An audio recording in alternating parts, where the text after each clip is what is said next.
What most people get wrong is they think that inner peace is feeling peaceful, is feeling at peace. And this messes people up for years. I've had clients who have been doing therapy, inner work, meditation for almost a decade, sometimes even more than a decade. And this is something, a concept which they find really hard to grasp, but once they do, it 10x's their progress of self-actualization in ways which are really quite extraordinary. And the reason why I think knowing this principle, knowing this concept does that is because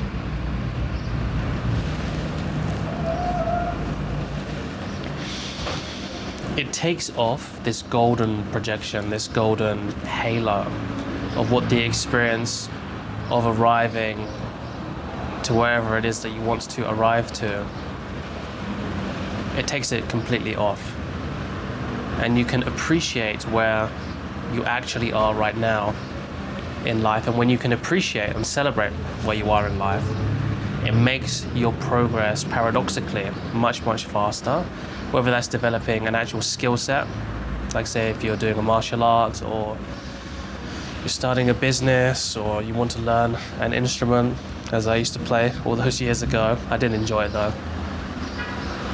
Because, and the science is extremely, extremely clear on this, whenever we can feel like we're at play, when we're having fun, when we're celebrating, whenever we can feel any of these things, it makes us learning, it makes our learning so much more fast, so much more efficient, so much more easy.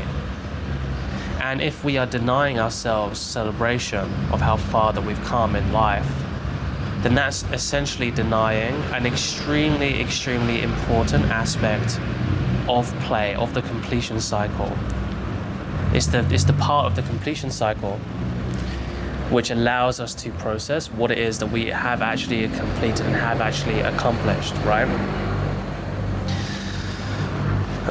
So, when we take away the golden projection on inner peace, that we're just never going to be affected by anything again, we're just going to be happy the whole time, and it's all going to be sunshine and rainbows, and we're going to get the Nobel Peace Prize and all that kind of stuff, right? When we take all of that expectation away and we actually get to the heart of what it is, and this is going to sound extremely anticlimactical, I don't think that's the word. This is going to be extremely anticlimactic because it's not going to sound very profound, most likely, unless you've really experienced what it is to feel this way. But you are okay with not being okay. You are okay with not being okay.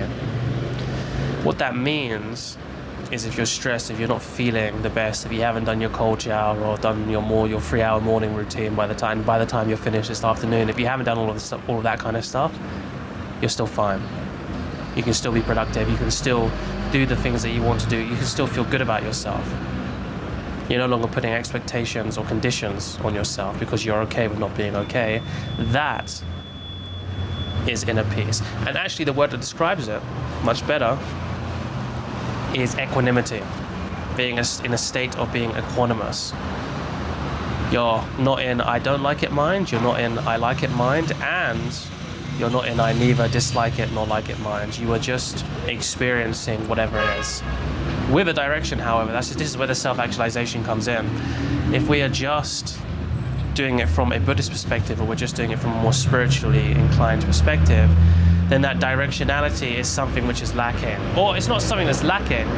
Their directionality is just, this will lead you to a deeper state of enlightenment. This will lead you to a state of cessation. One step closer to the final realization, okay? So what are these examples? What are these 3 examples that will really help you demystify inner peace? The first one is thinking somehow that desire is incorrect, that desire is bad. Desire is just a part of who we are. Biochemically, You could say it's dopamine. That's our desire molecule. If you want to go a little bit deeper, human beings crave freedom. It's one of the things that we really like. And novelty and new experiences and fresh experiences. We just like to experience, okay? There's a healthy desire there, a healthy desire maybe to travel or to start a new job or to say fuck you to the person who has been pushing our boundaries, all that kind of stuff, right? All of that is powered by desire. Desire is just, I want this thing, let me take a step towards it. Let me go after this thing, okay? This is not to be confused with craving. Craving is the building block that destroys all building blocks. Craving is not the enemy. It's not the craving's fault, it's our fault for falling into it. But craving is wanting something and making it personal. So it's having the desire, but then it builds on the desire. It says, I want this, I don't want this. I neither want this nor diswant this. It's the I, it's the us, right? It's not discerning the fact that there is Aaron here speaking to you, or there is a person here speaking to you. We're not denying that at all. What we are saying, however, is that if we take things personally, when they eventually end, such as the nature of life is transient, when they eventually end, suffering arises because there is attachment there. You can kind of use, in some ways, you can use craving and attachment interchangeably, but it's not to be confused with desire, okay? So an example with me, maybe, would be if I wanted to win at a competition. Let's say I went back to jiu-jitsu, I went back to the glory days, went back to the good old days. And I had a really healthy desire, like, oh, my intention is to win this competition. That's perfect. How could you not go to a competition and not have that intention there? It would just be very hard to be able to motivate yourself to do anything, to even show up. The moment it becomes a problem is when I say I want to win this because it will mean this about myself. Every time you are attaching an I, a storyline is attached with it. So it's not just saying I like this. As soon as you say I like this, or you make that decision internally, a whole narrative, a whole story, a whole identity is now born. You are now a parent. Congratulations. So you want to avoid that. Another way, another example that we can use here to demystify what it is it actually means to be at peace is by describing something called labeling. So it's similar concepts to my last example, but labeling is not quite saying I, or it feels a little bit different, but it's labeling an experience as good versus bad versus neither good nor bad. Now you might be fooled into thinking that saying, well, neither good nor bad is equanimity. It's not, because there is still a label, there's still a question of what this experience is, there's still an evaluation of what the experience is, rather than an acceptance, an accepting of experience, an accepting of there is an experiencer, there is an experienced, and then there is the experience itself. Okay, and as soon as we add labels to that, is the moment that we are inviting craving into the mix, right? So these are different examples, but you can see that I'm saying them in a very repetitive way with the hope that maybe one of them will land for you, okay? Now, the third example that I'm going to give here is kind of like a fail-safe, a troubleshoot, to make sure that you don't turn into what me and one of my mentors and also my friends say with a lot of love. You don't want to turn into a Zen devil or an emotionally constipated robot, okay? Because it's very easy with these examples that I'm giving you to then try and stop feeling, okay? Feeling is a healthy part of who we are. It's kind of in the same realm of desire. It might be the stage before, it might be the stage, or the same stage. I haven't quite decided what it would be. So, if this is desire, or if we want to be equanimous, doesn't it make sense to not be attached to feelings? Well, feelings are just there whether we want them or not. Okay. I hate to break it to you. They are here to stay. Feelings. Okay. It's our job to nourish them, to enjoy them, without adding any of our own storyline to them. Like if I just slice my hand right now, there's no choice in that matter in the sensation that's going to arise. I will have the sensation of something that's very painful. So there's no point of me adding something that, oh, well, this means this about me. Oh, I just got cut, how unlucky is that? I must hate myself. Or the world must hate me. It doesn't make any sense. It's just a painful feeling that happened, right? It's an action that happens to me. Obviously, this is in a bit of a vacuum. If I did actually cut myself just for this fun of it, then maybe I do hate myself, okay? But it's like if the cut was just to appear on my hand, I wouldn't make any heads or tail of it. I would just be, okay. If my hand was just here and it was just cut, I would just do whatever I need to heal it. It wouldn't mean anything extra about me. So why do you think a feeling or a sensation means something about you? It doesn't. It's just something that is arising. Okay? Those are the insights I have on demystifying inner peace at the moment. I'll see if it makes any sense. And I guess I'll see myself in the next video. Okay, so as you just saw, I have just been talking in this video, and this is the insight chain. This is Aaron from the future, checking in after a week. I watched that video about 4 times, just let it process, and I'm trying to see what it is sparking in me right now. And what it's sparking in me right now is this distinction that most people, usually when they hear it first, I know it's the same for me, and it's the same for a lot of my clients. When they first hear this distinction, suddenly so many things click for them. And if they don't click for them, it's because maybe their mind is just not inclined in that way at the moment. In other words, it's basically a fancy way of saying it will click for them later. And it's the difference between craving and desire. See, the problem with Buddhist concepts in the self-actualization paradigm is that because we are in the West, and I mean it happens in the East too, but in a different way, but because we're in the West, we have a bastardized version of what Theravadan Buddhism actually is. Okay, you can see the street that I'm on. People giving me strange looks because I'm filming up here. Might go for a walk, but I don't want my phone to get snatched. We'll see what happens. But yeah, they don't have the distinction between desire and craving. And when you understand this distinction, this concept of inner peace, of having inner peace, of obtaining it, of keeping it, becomes much, much more easy, because this way of thinking about inner peace is very nebulous, it's very vague.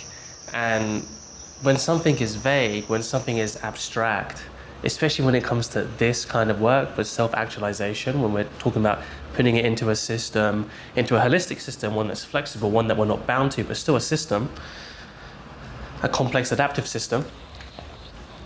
If you don't have specificity in the goal that you are going after, which is the goal for most people who have found this work, you know, they've got the car, they've got the money, they have, you know, maybe a relationship which they thought they wanted, whether that's just with dating or they found a specific person, they're able to travel, they're able to do all this good stuff.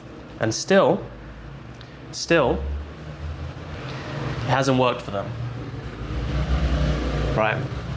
The worldview that, oh, I just need to achieve this thing and everything will be fine and dandy is no longer true. And you can either go one of two ways. You can go even harder into that achievement paradigm, which is a great paradigm, you know, guess you where you're going.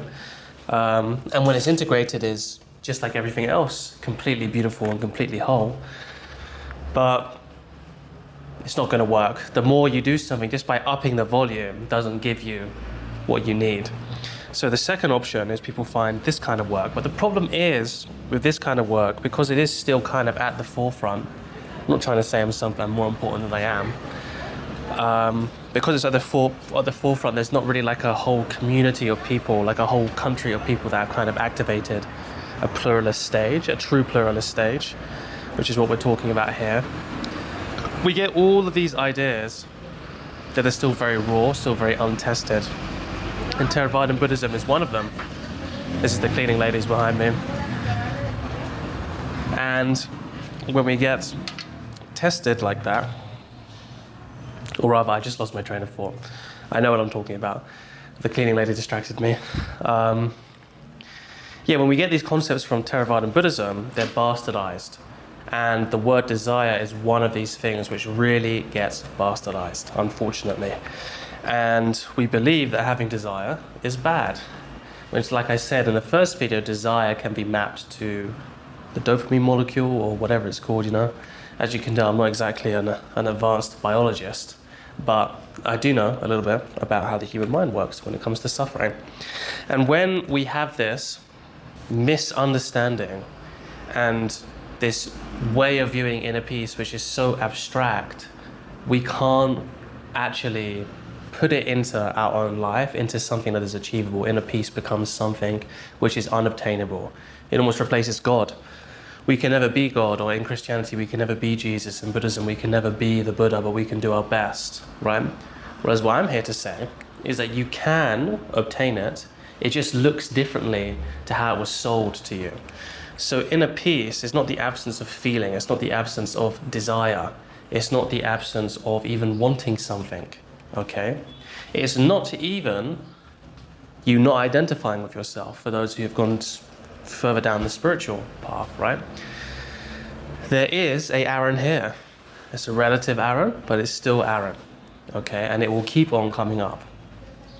And if I get reactive towards that, if I suddenly am grading myself, if I suddenly think that I'm not good enough as is, because I keep on identifying with Aaron, or I keep on thinking that desire is bad, or I keep on thinking that feeling is bad, when I think all of these things, that in and of itself, that grading system is the thing that's stopping me from getting that inner peace. So what inner peace actually looks like I said in the first video, is okay with being okay, but it comes from this concept of equanimity, which means that you are okay with everything, equanimous with everything, you're at peace with everything, including the moments when you are not at peace with yourself.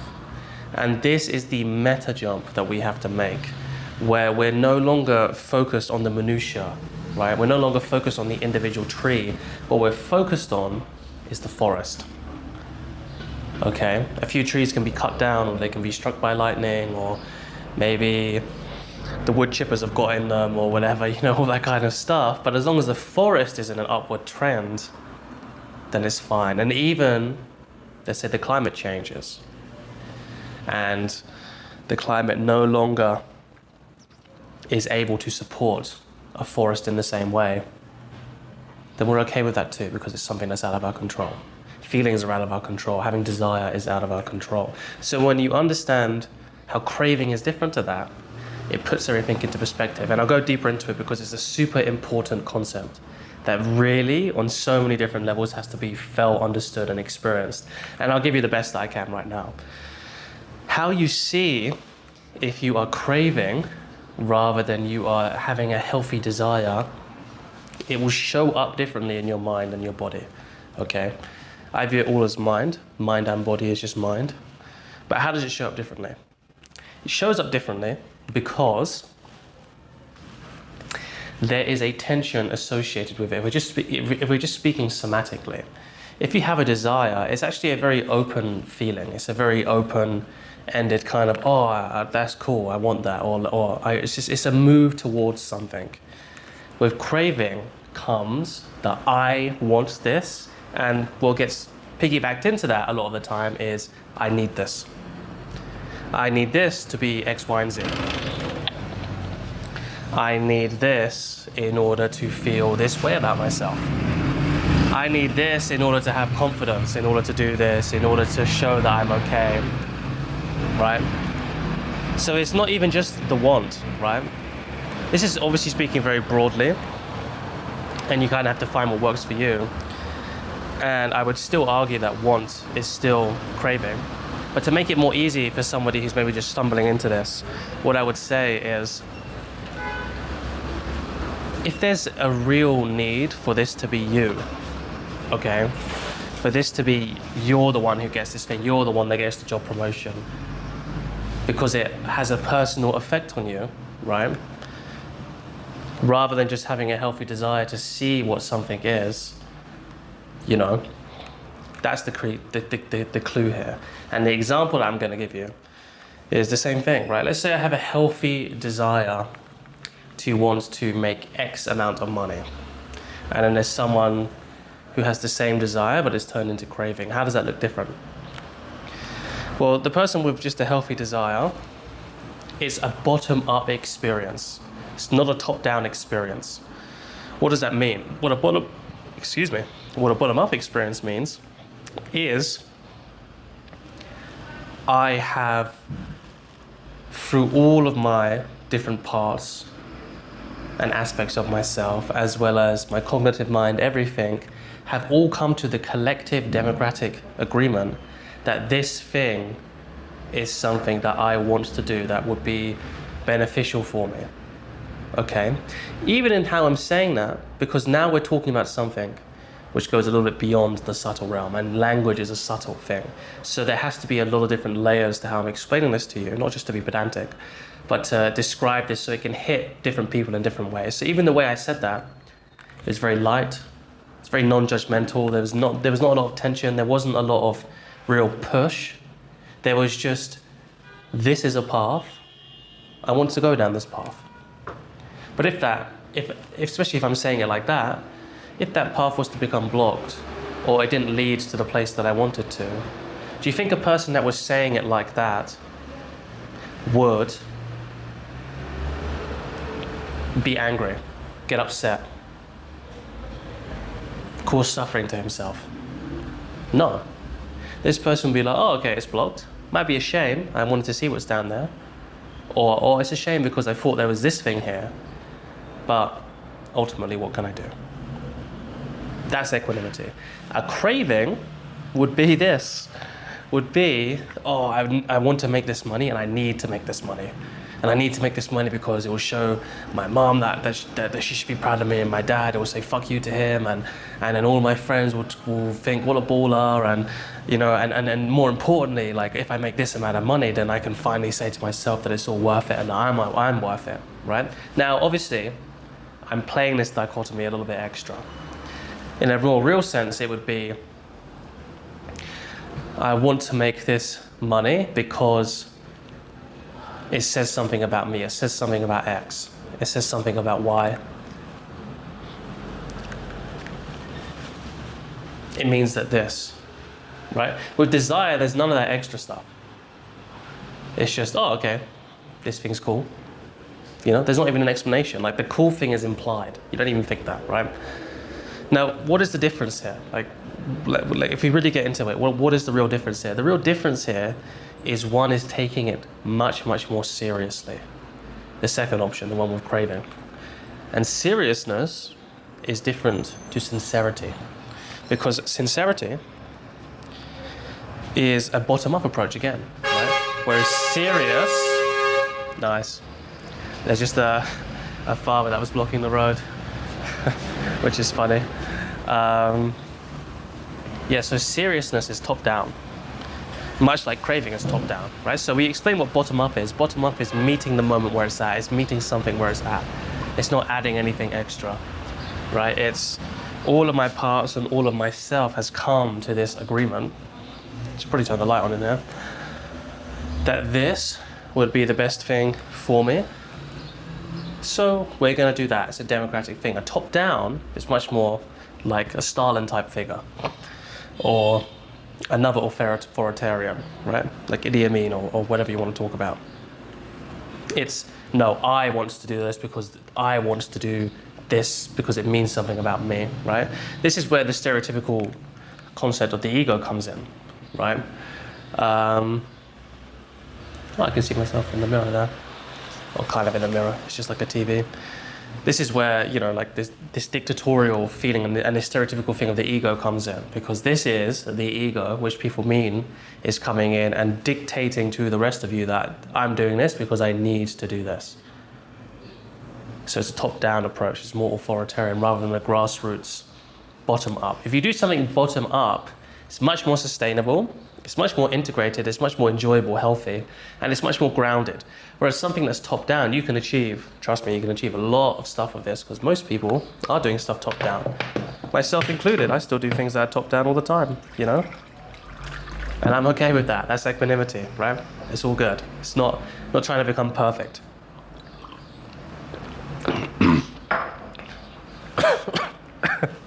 Damn.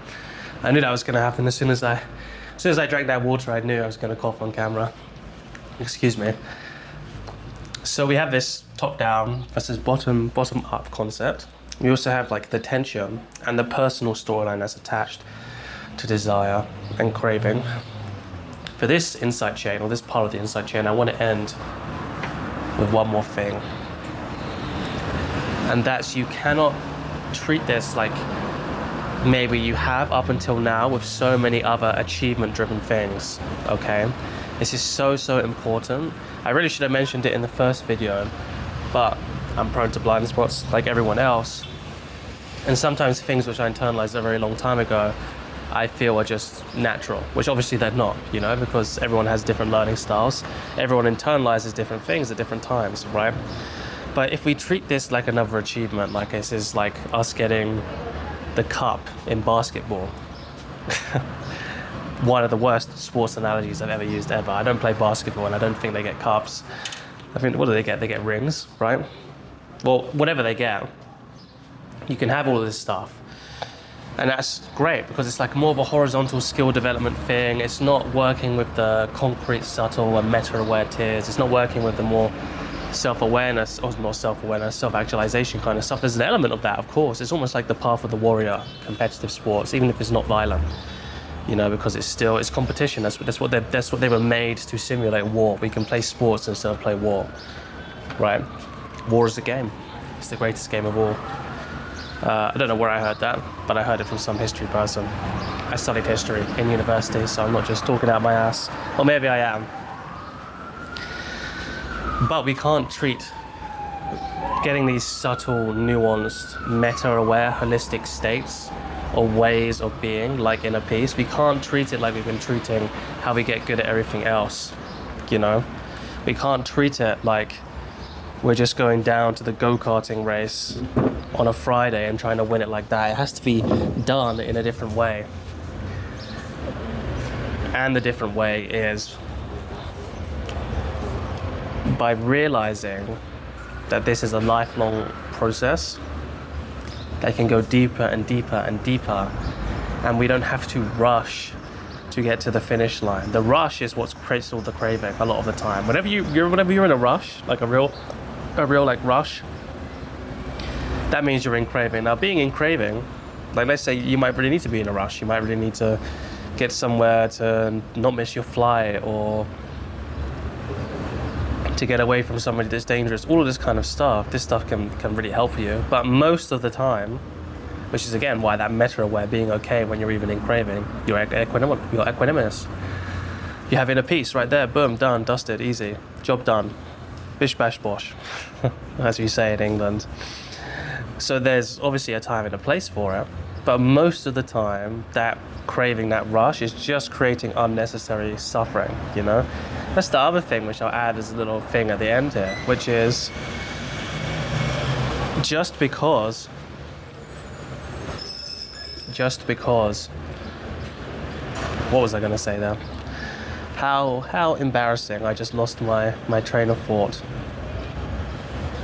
So being in a rush, yeah. It just, the reason why we're doing all of this, here we are, I got it back. I promise I haven't got Alzheimer's.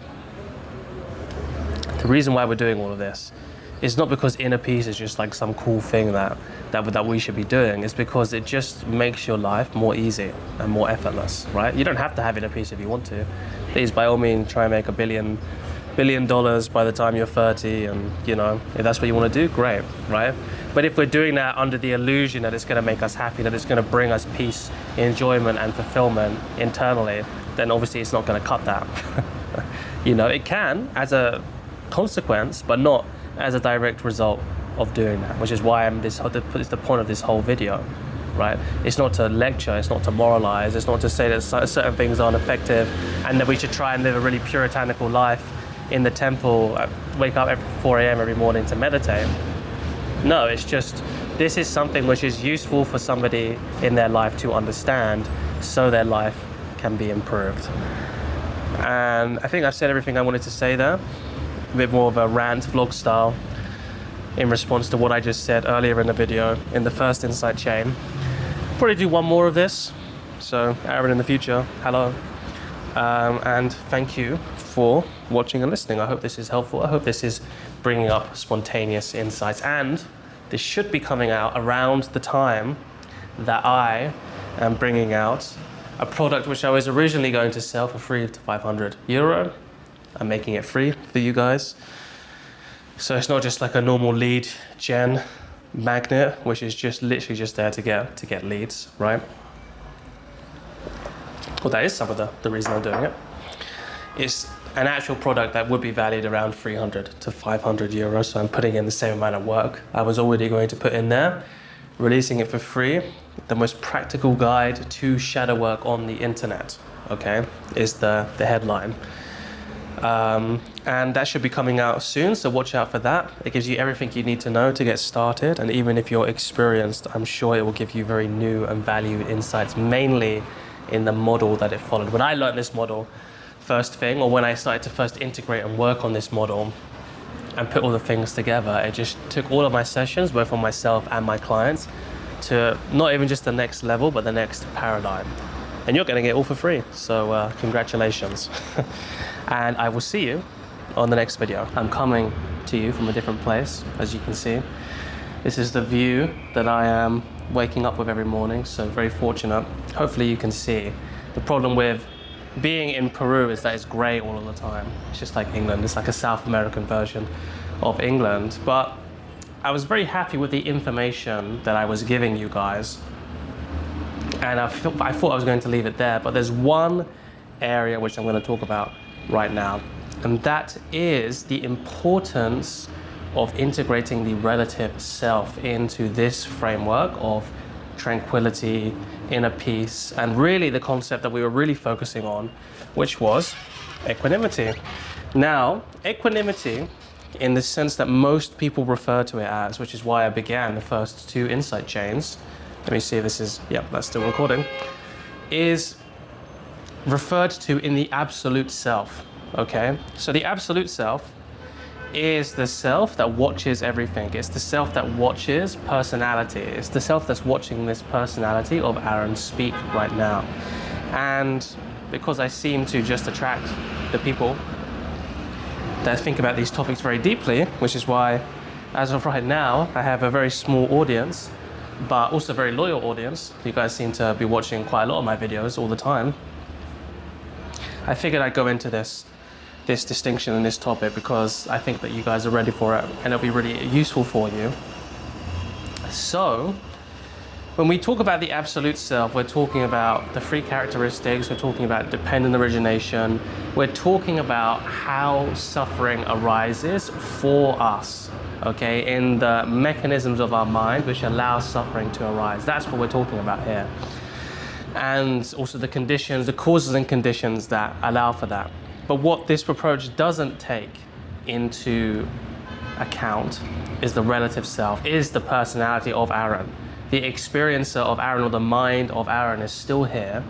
It's not whilst on one level it is illusory, but on another level it's not illusory because it's here, it's speaking to you. I'm still identifying with Aaron all the time, right? So in that sense, it's not illusory. As I just get my refreshment of the day. Don't drink Fanta, kids, it's bad for your teeth. And it's got a lot of sugar.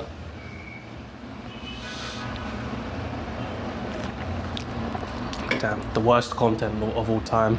Me just talking and having the Fanta. But we need to understand this distinction because we need to work with both. We need to work with the absolute self and we need to work with the relative self. So the relative self here differs in a few key distinctions. And the first key distinction is that instead of trying to supersede the mind, to transcend the mind, to see how the mind is formed, in other words, getting a meta picture outside of the mind, instead of doing that, we are working inside the mind. We are working in the mind, which is what the majority of my coaching is. Whilst being informed by the big meta picture of how the mind works. That's so, so important. If you're working with someone or you're working in a framework that doesn't include that, it will be limited. And it will fall into certain traps. The traps being, this is me, this is mine, this is myself, this is personal. And whenever you're in the personal, whenever you in maybe the respect of taking pride for something, that's when suffering really, really can come and bite you in the ass. How? Because you're playing in the arena, right? It's like if you play in the arena, if you're in a fight, if you're doing basketball, if you're doing all this kind of stuff, you're in that arena, you are going to lose at some point. And if that's your life, if you've been brought up, if you've been raised, if that's what you've been doing the whole time, if this is how you built your entire identity, when you lose, it's gonna hurt like a motherfucker. But if you're informed that there is more to this life, at some point you're going to retire. You're going to have to find other things. You're going to have to find other disciplines because nothing lasts forever. If a player goes into it having that mindset behind him, he's been educated by his parents or whatever, all that kind of stuff, then his retirement becomes very easy. He sets himself up for success. He sets himself up for success in the main part of his life. Because what, you retire at like 30, 35? You know, 35 if you're really lucky, if you're really like a genetic specimen and you've done your homework and you've looked after yourself, you can retire. And that's the main part of your life. And it's the same with this. If you do all of this internal work without that absolute framework, without working with the absolute self, like I was just talking to you guys about, if you go into it without that distinction, there's no pathway. At some point you'll hit a glass ceiling, and that glass ceiling comes in the form of stagnation and suffering. And we want to avoid that. But now you're ready. So, like I said, the relative self, what is it? This is shadows. How shadows affect your tranquility is very, very simple. It creates disturbances under the surface. It's like being caught in a riptide, you know? I say that like I've been caught in a riptide. Actually, there was one time I was kind of caught in one, and it was a little bit frightening, even though I was in a very safe environment. But it's essentially, you're trying to live with all of this stuff underneath, trying to pull you down or like keep you stuck in a circle. You need to know how that works. You need to know how to navigate it, how to be carried by the currents and not fight against it in order to have an equanimous, stable life. You can try and supersede it, right? You can try and act as if the ocean isn't there, and you can actually do that. So I guess in this analogy it doesn't make the most sense. But at some point you have to get into the world, you have to get into the weeds. You can't just sit up in a cloud meditating the whole time. You have to get down into the weeds because this is where the action's happening. You know, unless you just want to renounce the world, in which case this channel is not for you. I recommend you go and watch Bhante, Bimala Ramsey, Sister Kema, you know, some other spiritual teachers as well. They'll do a much better job at guiding you in that kind of distinction. But most of you are not going to want that. So we have to work with the relative self. The relative self is all, when it comes to having an inner peace, is making sure the relative self is stable. How many disturbances per day does Aaron have? How many thought patterns does he get stuck into? How many negative beliefs are affecting him? How is his internal ecosystem? What shade of color of glasses is he putting on his eyes when he's looking at the world? Right? What's happening now? You see? We have to deal with all of that.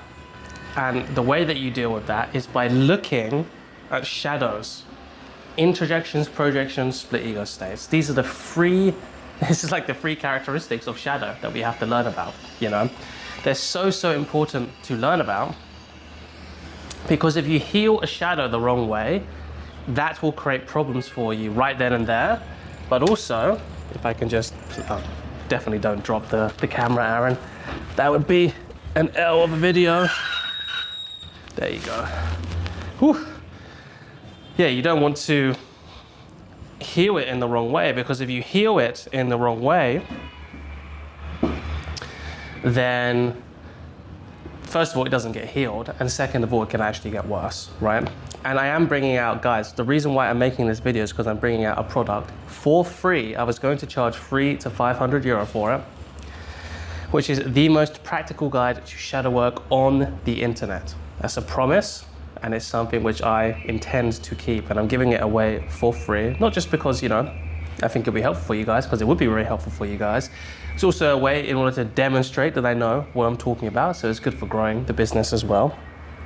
But for you guys, it's so, so essential in order to integrate this relative part of you. So we're not just working with the absolute, but we're working with the complexity of a relative self. Okay, and that it goes into super, super detail about introjections, projections, split ego states. I also have videos for free on this website, on this YouTube channel, that goes into details for you guys as well. But the important distinction is that we have to change how we look at doing work with ourselves in the relative sense, which is we look for projections, introjections, split ego states, but we also look at the core wounds that caused them. They didn't come out of nowhere, right?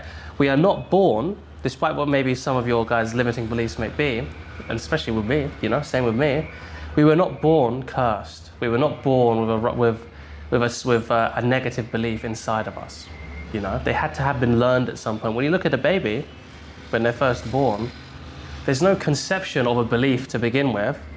So there's nothing internally within us that's measurable or not measurable that we can point to and say, hey, this I was born with, so that means I just have to suck at life and I don't like life. No. So how do we look at these questions? Well, before, when we were trying to see the characteristics and we're trying to see what equanimity actually is, what inner peace actually is, how we create suffering, like I said, today we're engaging with our mind. And this comes with the most important fundamental principle of how to do this kind of internal work on the relative self, which is how to ask yourself the proper questions. This is so, so important. And we do that through mechanical questions. These are what and how questions, okay? What made me think this way? How did this begin? How did I begin to think this way? How is it that I am still thinking this way? What is the reason that makes me think the way that I do? These get you deeper into the problem or whatever issue that you are looking for. Excuse me. That Fanta's coming back up. We are looking for that, but they are not something which is called a reality cementing question, okay? Reality cementing questions are why questions. Why do I believe this? Why is this belief true in my head? You see, if you're not picking it up, like the name suggests, they cement the reality of the question that we are asking, okay? Fundamental principle I got from Scott Jansen, actually, over at Advanced Conversational Hypnosis. One of the best conversational hypnosis courses and teachers I've ever seen, ever. So highly recommend if you're interested in that stuff.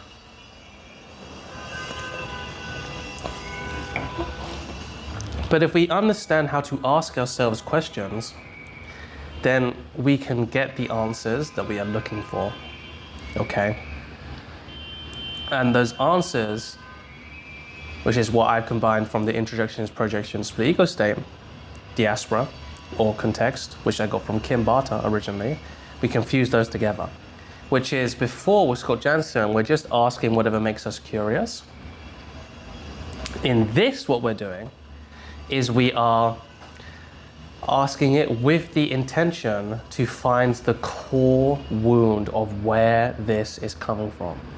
That right there is the two principles, the most fundamental principles, alongside one other I'm going to mention, don't worry, after I get through this, is about how we can get to the core seed and core wound and core whatever, the core of whatever internal issue we're working from fast and without attaching a storyline to it. Because with why questions, we attach our identity to whatever the answer is. Why do I feel bad? Oh, I feel bad because I just have low serotonin, right? Now suddenly you've attached your whole identity to this thing, okay? That's not good. But if you rephrase why questions to a what or a how question, how is it that I came to think this way? Oh, I came to think this way because, when I was actually 13, I was actually really happy, but then I moved to school and everyone was new and everyone was cooler than me, richer than me, more popular than me, and that's when I started to feel bad about myself in social situations, okay? There we have a chronological answer to whatever's going on. We have that chronological answer without the storyline of this is just part of my identity.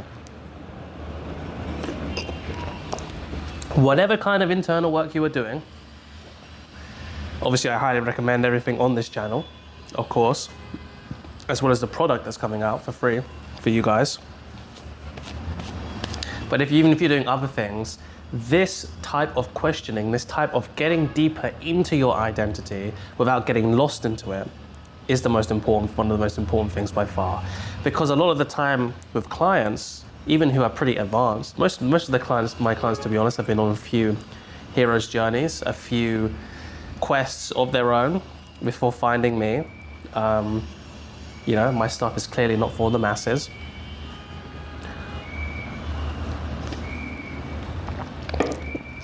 This is a big thing that we have to contend with sometimes, which is not creating an identity or a storyline along their internal journey, along their journey in general. Because a lot of the time that attachment is what's holding them to this identity, the very identity which they came to me to want to shift and want to change for good. So there's a paradox there. So it means from now we can start from a clean slate. We can move forward with this new way of understanding, this new way of questioning, this new way of being, this new way of getting deeper without getting attached. And so we can simultaneously set ourselves up for success in the future. That's why that's why all of this stuff is so meticulously planned, because not only does it set us up for success now, it makes the breakthroughs that are coming 3 months, a year, 3 years into the future so much easier.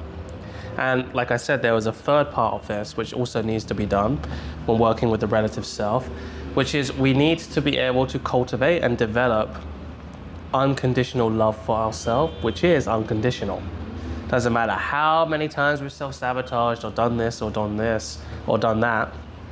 If we are not at least attempting to have unconditional love, or as where I got the idea from originally, Carl Rogers, who is the one who came up with this way of therapy, human-centered therapy, he calls it unconditional positive regard, okay?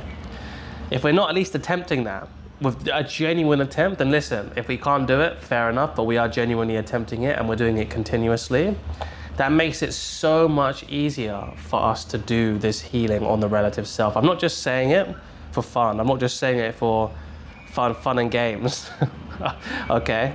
I'm not just saying it because I think it sounds cool, because I think that's the best thing to do. No, I'm saying it because it's the most effective way to get deep into our relative self for relative healing, because it makes everything that comes up, first of all, more likely to come up because we're not going to shame ourselves, and it makes the stuff that is coming up easier to deal with because it's no longer super harsh. It's something which we can hold ourselves in a safe, loving space, and we can deal with maybe the difficult issues that some people have trouble facing head on. Like I have a client, who has some issues, which he's doing a really good job with, really good job with, but it's still very challenging and confronting. But if we can hold ourselves in that space, it makes that challenging and confronting much easier to deal with, and it makes us have a lot more courage as well, okay? So like I said, guys, all of this and more is in the products. It's gonna be a few hours of content at least, alongside, you know, some sheets I'm gonna continue adding, some cheat sheets I'm going to continue to add to, and also videos I'm going to continuously update and continuously add to as well, just as improvements along the journey. So keep yourself in mind for that. Obviously, I have my one-on-one link, like always, if you need a real tailored, specific game plan to where you want to go, or to where you are and where you want to go. But other than that, any questions, anything I glossed over, any details that you want me to add, please leave a comment, and I'm happy to flesh it out. And yeah, I'll see you soon.